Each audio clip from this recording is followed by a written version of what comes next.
People online joke about haunted games all the time.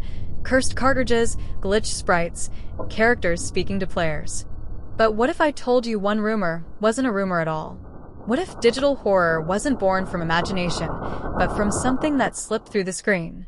You might think Sonic is harmless, fast, blue, iconic. But hundreds of players insist he spoke to them, whispering things no game character should ever know. Last week, I became one of them.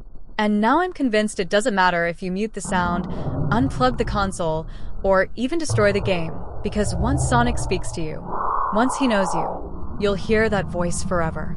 I never believed in haunted games. People on forums posted all sorts of creepy stories, Pokemon Lavender Town myths, Majora's Mask creepypastas, bootlegs with disturbing endings, but I always thought they were just creative writing exercises. Fun to read, nothing more. I've been a gamer my whole life, and none of my consoles ever whispered my name or changed the screen on their own. That is, until the night everything changed until Sonic did. It started when my friend Sam messaged me a link to a private ROM dump.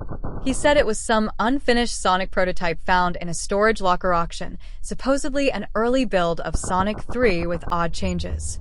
The comments under the download warned people not to play it alone at night, as if it were some kind of joke ARG. I rolled my eyes, downloaded it, and loaded it into my emulator. At first, it seemed normal. Familiar Sonic title screen, the music slightly slower but still recognizable. The character sprite looked a little off. Sonic's eyes seemed darker, pupils almost swallowed by shadow, but I assumed that was due to the game being unfinished. I pressed start. The first level loaded, but with no ring sound effects, no enemies, and no music. Only a soft, low hum, like wind blowing through an empty hallway. Sonic stood still at the start of the level, not bouncing or waiting impatiently like usual. He just stared forward, motionless, his sprite flickering for a single frame every few seconds. I moved him forward, and the level was wrong. Too quiet. No loops, no platforms, just straight, flat ground stretching endlessly into a gradient sky. After 2 minutes of running with nothing changing, I began to think the ROM was broken. But then Sonic stopped on his own. My fingers weren't on the keys. The sprite froze mid-run, then slowly turned to face the screen. I felt a weird chill. The hum in the background lowered in pitch, becoming almost like a growl. I tried to move Sonic again, but the controls didn't respond. Then the game said something. A voice, distorted, layered, almost whispering through static, came through my headphones. Hello. I ripped my headphones off instantly. That wasn't a game sound. Sonic games didn't have voice acting back then, not like that. I stared at my monitor, skin crawling. The sprite's head tilted a few degrees, like it was listening for a reaction. The voice came again, but this time from the speakers, not the headphones. Can you hear me? My heart pounded hard enough to make my chest hurt. The voice wasn't robotic or synthetic. It sounded alive. I reached for the power button on my PC, but before I touched it, the game flickered and showed my reflection on the screen for a split second. My actual reflection, like the monitor, had become a black mirror. Then Sonic's face replaced it, zoomed in, eyes pitch black with tiny white pupils like pinholes. Don't go. I tried to exit full screen mode, but my mouse wouldn't move. My keyboard wouldn't respond. It felt like the entire system froze, forcing me to stare at Sonic's tiny, glowing pupils. They weren't centered, they were looking upward, as if he were focusing on something behind me. I didn't want to look. Every instinct in me screamed, not to look. But humans are stupidly curious animals. I turned. Nothing was behind me, just my dark apartment, illuminated by the screen. When I turned back, the game had switched. Sonic was running automatically again, but the level was now filled with distorted sprites, trees melted into the ground, platforms twisting into scribbles, and shadows that looked like silhouettes of people standing in the background. Their heads were slightly tilted, staring at Sonic as he passed. The hum became louder, mixed with an unsettling crackling, almost like something trying to speak through interference. I barked a nervous laugh, trying to convince myself it was some hack designed to scare people. But then Sonic stopped again. And this time he said my name. Daniel. I froze in my chair. Despite the distortion, I recognized the pronunciation, the inflection. It sounded like someone standing right behind me, whispering into my ear. I spun around so fast I knocked over my water bottle, spilling it across the floor. Nothing was there, but something felt wrong with the air, thick, heavy, like the pressure before a storm. When I looked back at the screen, Sonic was closer. Much closer. His face filled the frame, but it wasn't pixelated anymore. It was detailed. Hyper-realistic. His fur almost looked real, but matted and dirty, like he'd crawled through mud. His grin stretched wider than any sprite should be able to show. The shadows under his eyes were deep, almost bruised. "Why did you stop?" I slammed my laptop shut. The voice cut off immediately. My room plunged into silence. My chest heaved as I tried to calm myself. After a few minutes, I convinced myself it was some elaborate horror ROM. Maybe Sam knew what he was sending me. Maybe he was pranking me. I finally forced myself to reopen the laptop. The screen was black, unresponsive. I held the power button for 10 seconds, and the machine shut down. I exhaled shakily. "Never again," I muttered. I grabbed the ROM file, dragged it to the trash, and emptied it. Then I unplugged my laptop, turned off the lights, and went to bed. I couldn't sleep. Every time I closed my eyes, I heard the whisper, "Daniel." The next morning, I thought I'd imagined everything. Stress, lack of sleep, and a creepy ROM could easily cause hallucinations. That's what I told myself as I checked emails. But when I opened my downloads folder, my stomach dropped. The ROM file was back. Same name. Same timestamp. I didn't download it again. I right-clicked to delete it, but the option didn't appear. Suddenly, a notification popped up on my screen, one I'd never seen before. "You can't delete me." My blood ran cold. Then the game launched itself. No emulator window, no loading bar, just immediate full screen. Sonic was standing in a dimly lit corridor, flickering like a candle flame. The graphics looked far too advanced for a Sega Genesis game. High-resolution textures, detailed shadows, almost photorealistic. "Why did you leave?" I slammed the laptop shut again. This time, the voice didn't stop. It continued whispering through the closed laptop, muffled but unmistakable. "Don't ignore me." I panicked, ripped the battery out, unplugged the charger, and even yanked out the RAM sticks. The whispering finally died. For the rest of the day, my nerves were fried. Every faint noise made me jump. My phone buzzed at one point, and I nearly threw it across the room. When night fell, I stayed awake in bed, staring at the ceiling, trying not to think about that voice. Around 2:47 a.m., a faint sound drifted from the living room. A hum. Low. Familiar. My heart dropped into my stomach. No. No, no, no. I grabbed a flashlight and crept down the hallway. My living room was dark, except for a dim blue glow.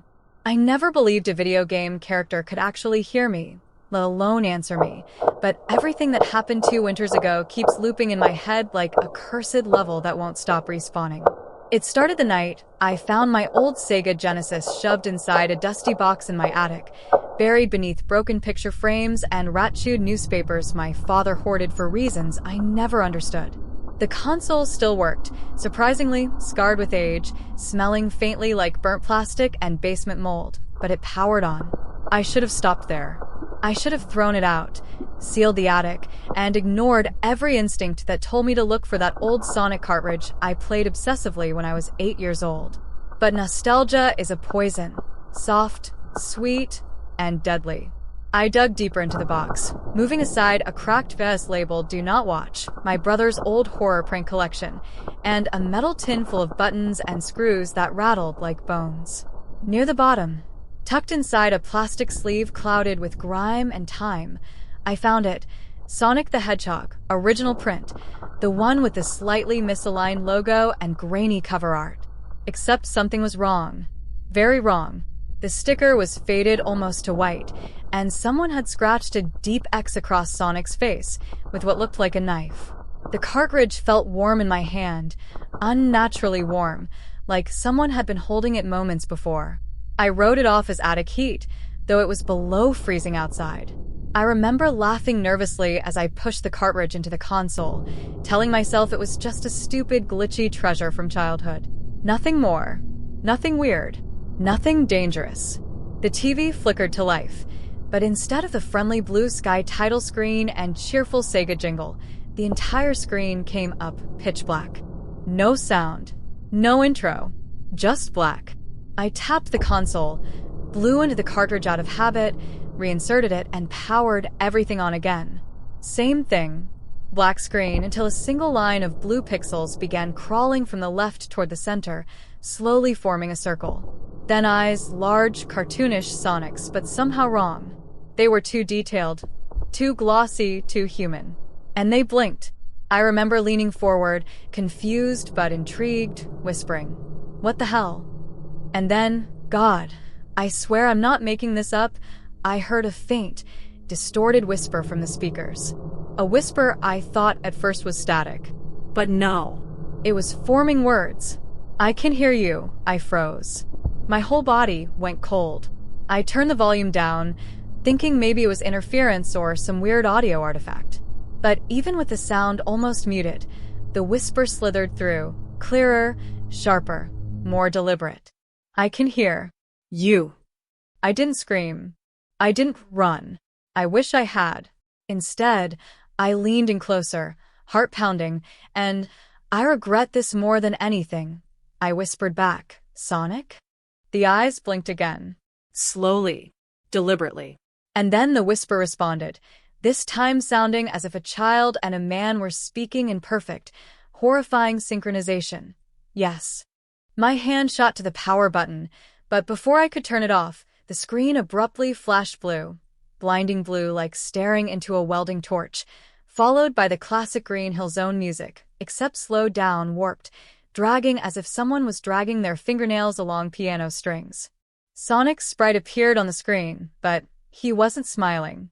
His grin twitched, stretching too wide for the pixel boundaries. His eyes were still those realistic ones I'd seen before, tracking me, following me, blinking at unnatural intervals. I felt something watching me from inside the screen. Not the way you feel when a character's eyes follow you in old paintings. I mean watching me, registering me, studying my breathing, my posture, the tremor in my hands. And then, without touching the controller, Sonic moved. Slowly, cautiously, as if approaching me. I jumped back, the controller dropping to the carpet. Sonic's sprite stopped, head tilting slightly, his unblinking real eyes staring through the glass. "Pick it up," the whisper said. It wasn't a suggestion. It was a command. I shook my head, heart smashing against my ribs. "Pick it up." The voice tore through the static like a blade. Against every instinct screaming inside me, I reached down and picked up the controller with trembling hands. Sonic began walking again, moving through a twisted version of Green Hill Zone where the ground was cracked, the flowers wilted black, the loop-de-loops collapsed into piles of broken pixels.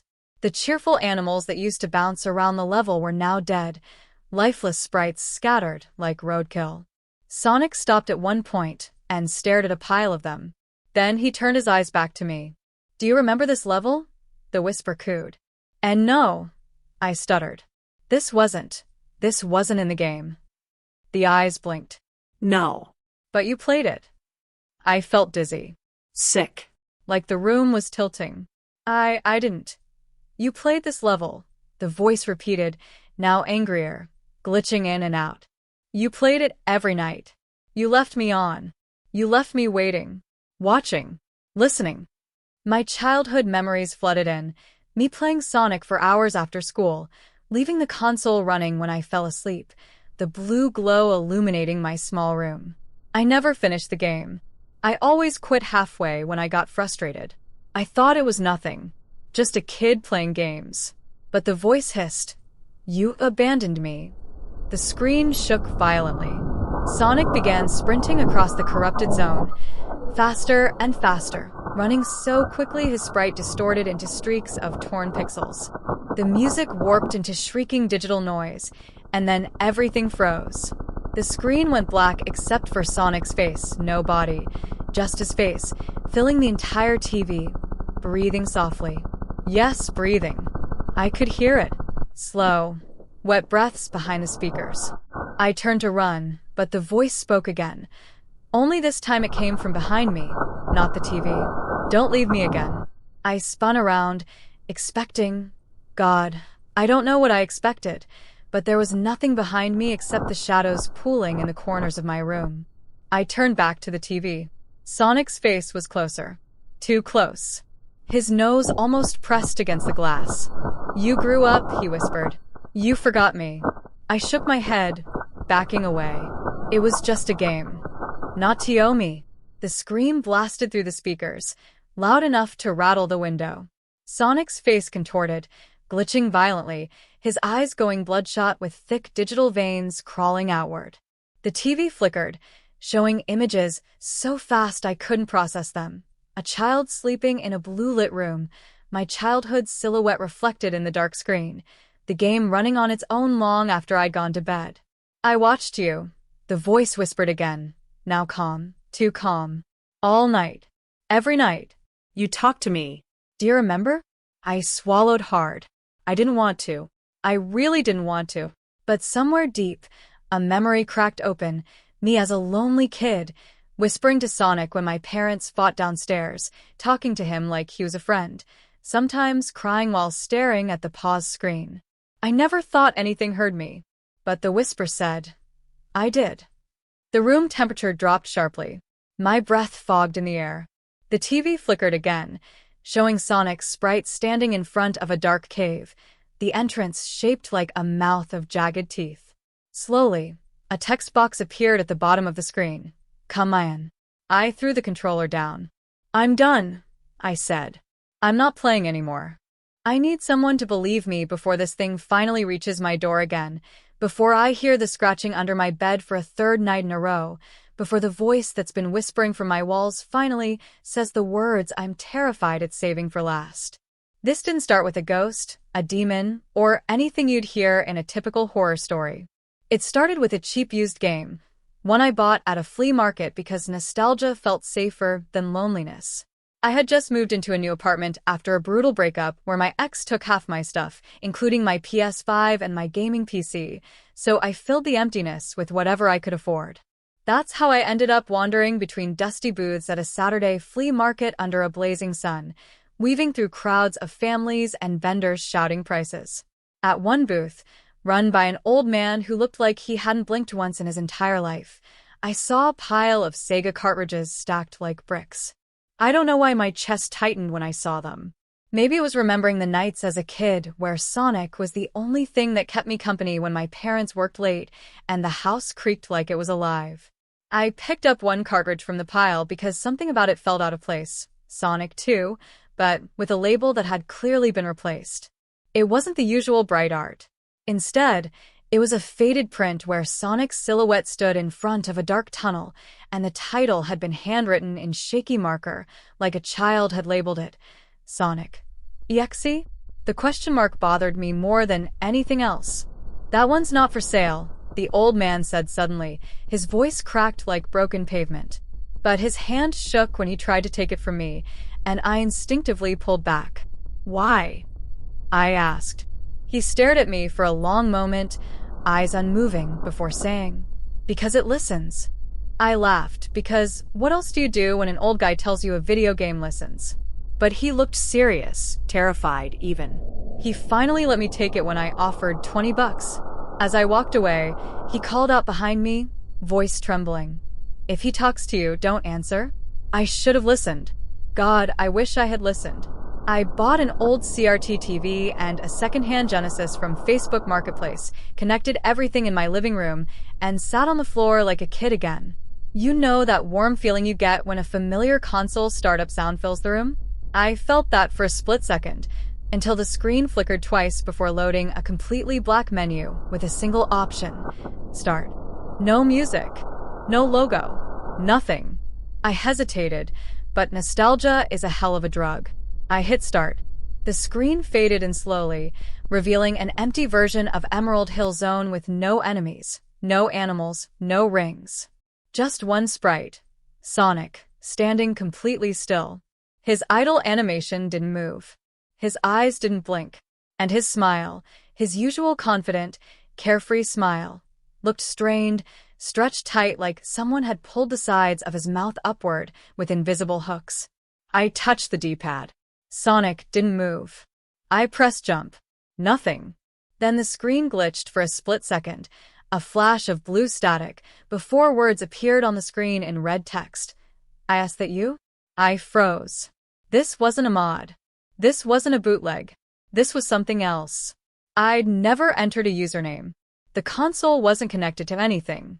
I told myself it was random. I told myself I was overthinking. I pressed A. Another message appeared, scrolling slowly like it was savoring every pixel it wrote. You grew up. The room suddenly felt too small. My heart started pounding. This wasn't funny anymore. I tapped the controller again, ready to shut it off, but Sonic's sprite suddenly turned its head, slowly, unnaturally slowly, until his face was angled toward the screen. Toward me. His eyes were wrong. Too big, too detailed, too aware. And then another line of text appeared. Say something. My throat tightened. I remembered what the old man had warned me. Don't answer. I stayed silent. The screen shook violently, glitching into static for a moment before a new sentence glitched across the top of the level, stretching from one side of the screen to the other. I said, say something. I reached for the power button, but Sonic moved before I could touch it. He sprinted across the level so fast the screen blurred, racing toward the right side until he disappeared into a black void that hadn't been there before. The screen went dark. For maybe 5 seconds. Then a whisper came through the TV speakers. Not a text. Not a glitch. A voice. A real whisper, raspy, close, too close. Say something. I shoved my hand against the TV's power button. Nothing happened. The TV stayed on. The whisper came again, slower this time. I'm waiting. I yanked the plug from the wall. The screen stayed lit for 3 horrifying seconds, longer than any unplugged CRT should, before finally fading to black. I ran into my bedroom and slammed the door, heart rattling in my ribs. I didn't sleep that night. Every time my eyes closed, I felt like someone was standing in the room watching me. It only got worse from there. Over the next few days, strange things kept happening in my apartment. My phone would light up in the middle of the night with notifications that just said, from no number. I'd hear quick, light footsteps in the hallway outside my bedroom door, like someone running back and forth, stopping right outside my room. 3 times, my TV turned on by itself, even when it wasn't plugged in, with that same black screen and the single word, start. I couldn't bring myself to hit the button again. Not after what I heard the first time. But on the 4th night, around 3 a.m., something happened that forced my hand. I woke up to the sound of my TV buzzing faintly. I didn't even own a remote for it. I sat up slowly, dread curdling inside me. As soon as I looked toward the TV, the screen changed. Black background. White letters. I hear you breathe. My heart stopped. The whisper returned, now not from the TV but from under my bed. Come play. The sheets lifted slightly near my feet, like something invisible had brushed against them. I leaped out of bed and sprinted into the living room, gasping, trying to calm myself. I told myself I imagined it. Sleep paralysis. Whatever. But then I heard footsteps again, this time running from my bedroom toward me. I grabbed the nearest thing I could use as a weapon, a metal lamp. But the footsteps stopped halfway, disappearing into silence. After a full hour of sitting in the corner with the lamp shaking in my hands, I got desperate. I plugged the console back in. I turned on the TV. If this thing wanted me to play, maybe I could finish whatever it wanted and end all of this. The screen flickered to life instantly. No startup, no delay, and Sonic was already there. Only he didn't look like Sonic. His body was hunched, glitching every few seconds, flickering between frames. His quills twitched like they were alive. His mouth hung open slightly, like he was trying to breathe through it. His eyes, God, those eyes. They were human. Not cartoon human, real human. Bloodshot, glistening, shifting. They blinked at random speeds, unfocused at first before locking directly onto me. Then he spoke, actually spoke, his voice a layered echo of a child, a man, and something else underneath. You shouldn't have left. I dropped the controller, but he kept talking. I waited for you. All these years. Alone. In the dark.